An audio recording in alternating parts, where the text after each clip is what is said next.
Good morning all of you. Welcome to exam देना YouTube channel में आपका स्वागत है। आज हम आपके साथ टॉप 10 एमसीक्यू डिस्कस करेंगे जो करंट अफेयर्स पर बेस्ड है। यदि आप इस वीडियो का पीडीएफ डाउनलोड करना चाहते हैं तो आप हमारे डिस्क्रिप्शन बॉक्स में आकर के इस वीडियो का पीडीएफ डाउनलोड कर सकते हैं। यदि आप इस चैनल पर नए हैं तो हमारे चैनल को सब्सक्राइब करें और अपने दोस्तों के साथ इस वीडियो को ज्यादा से ज्यादा शेयर करें। चलिए शुरू करते हैं हम आज का लेक्चर।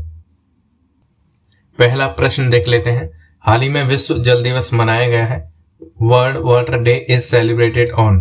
इस प्रश्न का सही उत्तर होता है ऑप्शन ए यानी कि 22 मार्च। इंपॉर्टेंट फैक्ट देख लेते हैं विश्व जल दिवस के संबंध में। अगर इसकी पृष्ठभूमि को देखें, विश्व जल दिवस के प्रस्ताव को पहली बार 22 दिसंबर 1992 को संयुक्त राष्ट्र महासभा द्वारा अपनाया गया था। हालांकि पहला विश्व जल दिवस 1993 में 22 मार्च को मनाया गया। इसकी अगर थीम की बात करें तो जल और स्वच्छता संकट को हल करने के लिए परिवर्तन में तेजी लाना, यह इसकी 2023 की थीम रही है। इसका उद्देश्य की अगर बात करें तो इस दिवस को मनाने के पीछे जो रीजन है वो ये है कि एसडीजी के 17 लक्ष्यों में से छठे लक्ष्य के तहत वर्ष 2030 तक सभी के लिए पानी और स्वच्छता का समर्थन करना है। अगर बात करें दूषित जल के इफेक्ट की तो संयुक्त राष्ट्र के अनुसार 4 में से 1 व्यक्ति सुरक्षित पेयजल की समस्या का सामना कर रहा है। खराब पानी और स्वच्छता से संबंधित बीमारियों के कारण सालाना लगभग 14 लाख लोगों की डेथ हो रही है। नेक्स्ट क्वेश्चन देख लेते हैं। हाल ही में किस हवाई अड्डे को वर्ष 2023 के लिए विश्व का सर्वश्रेष्ठ हवाई अड्डा घोषित किया गया है? Recently, which airport was declared as the best airport in the world for the year of 2023? इस प्रश्न का सही उत्तर होता है ऑप्शन बी यानी कि चांगी हवाई अड्डा। चांगी हवाई अड्डा के संबंध में इंपॉर्टेंट फैक्ट देख लेते हैं। यह सिंगापुर में स्थित एक इंटरनेशनल एयरपोर्ट है।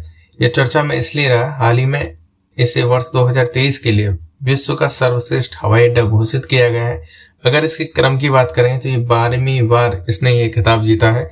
और अन्य विजेताओं की अगर बात करें तो दोहा कतर का हमद अंतरराष्ट्रीय हवाई अड्डा, टोक्यो जापान का हनेडा हवाई अड्डा क्रमशः दूसरे और तीसरे स्थान पर रहा है। नेक्स्ट क्वेश्चन देख लेते हैं। हाल ही में उड़ीसा सरकार द्वारा किस पर्वत रेंज को जैव विविधता विरासत स्थल यानी कि BHS घोषित किया गया है? Recently, which mountain range has been declared as biodiversity heritage site by Odisha government? इस प्रश्न का सही उत्तर होता है ऑप्शन सी यानी कि गंधमर्दन हिल। गंधमर्दन हिल के संबंध में इंपॉर्टेंट फैक्ट देख लेते हैं। यह भारत के उड़ीसा के बालनगीर और बारगढ़ जिले के बीच स्थित है। यह पहाड़ी औषधीय पौधों के लिए फेमस है यानी कि मेडिसिन्स प्लांट के लिए फेमस है।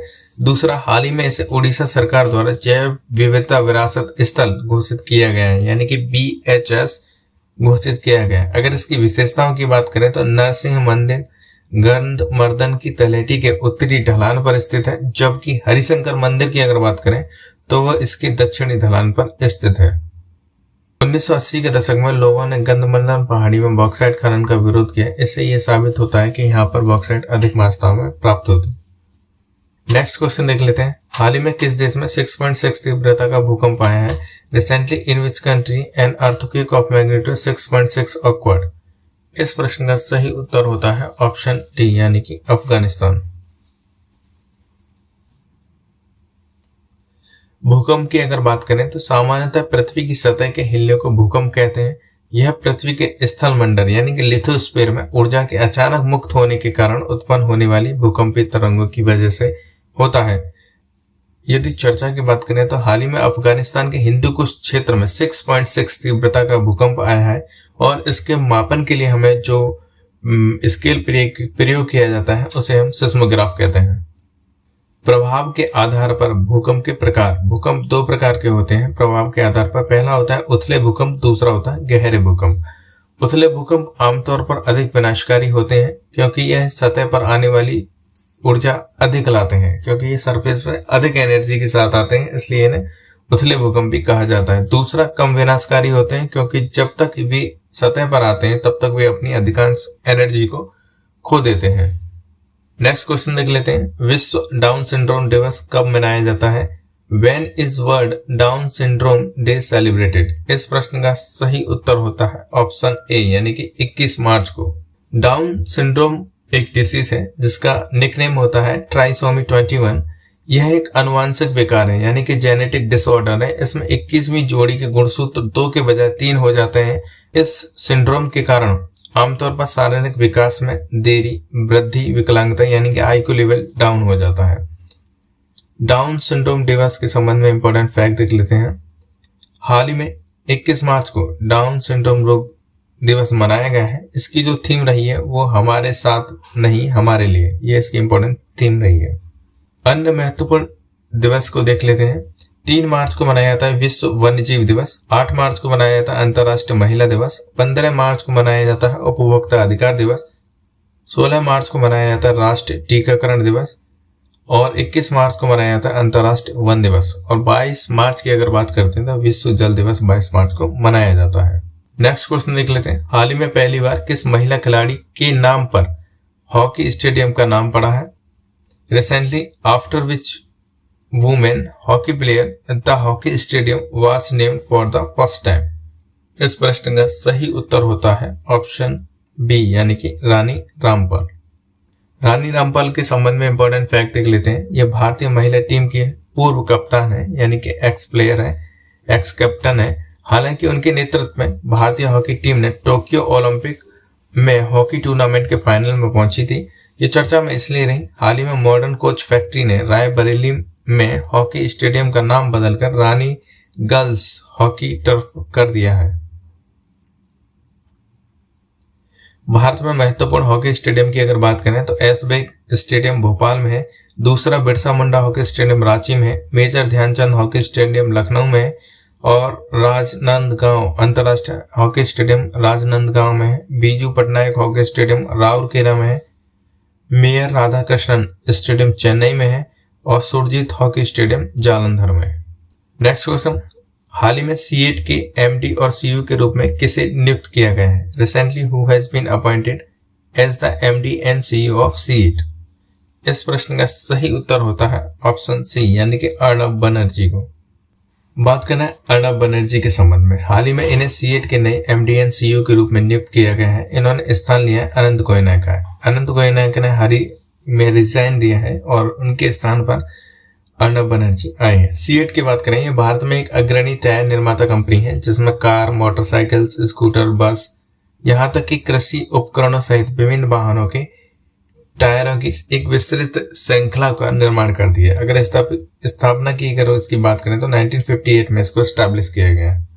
अगर इसके हेड ऑफिस की बात करें तो इसका मुख्यालय मुंबई में है। यह भारतीय बाजार में मजबूती रखती है अपनी मौजूदगी का, यानी कि अपनी प्रेजेंस, ये स्ट्रॉन्ग प्रेजेंस रखती है इंडियन मार्केट में। दूसरा, इसके उत्पादों को 130 से अधिक भारतों में निर्यात भी किया जाता है। हालांकि इसे अपनी गुणवत्ता और नवाचार के लिए पहचानी जाती है। दूसरा, टोटली क्वालिटी मैनेजमेंट के लिए डेमिंग पुरस्कार से इसको नवाजा भी गया है।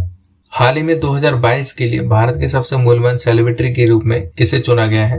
Recently who was selected as Indian most valuable celebrity of year 2022? इस प्रश्न का सही उत्तर होता है ऑप्शन डी यानी कि रणवीर सिंह को। रिसेंटली एक रिपोर्ट जारी हुई है जिसका नाम है सेलिब्रिटी ब्रांड वैल्यूएशन रिपोर्ट 2022। इसमें टॉप विनर जो रहे हैं वो रणवीर सिंह रहे हैं, जो एक एक्टर हैं पेशे से।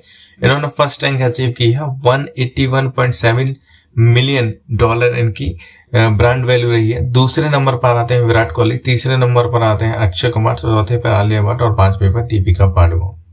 नेक्स्ट क्वेश्चन देख लेते हैं। हाल ही में 23 मार्च को कहा गृह मंत्री अमित शाह द्वारा वैदिक हेरिटेज पोर्टल का उद्घाटन किया गया है? रिसेंटली वेयर वाज द वैदिक heritage portal inaugurated bye home minister Amit Shah on 23 मार्च? इस प्रश्न का सही उत्तर होता है ऑप्शन ए यानी कि नई दिल्ली में।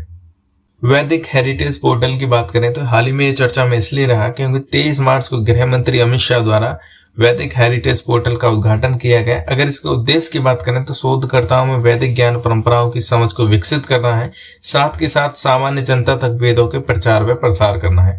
अगर इसके संचालन की बात करें तो इंदिरा गांधी राष्ट्रीय कला केंद्र द्वारा इसका संचालन किया जा रहा है।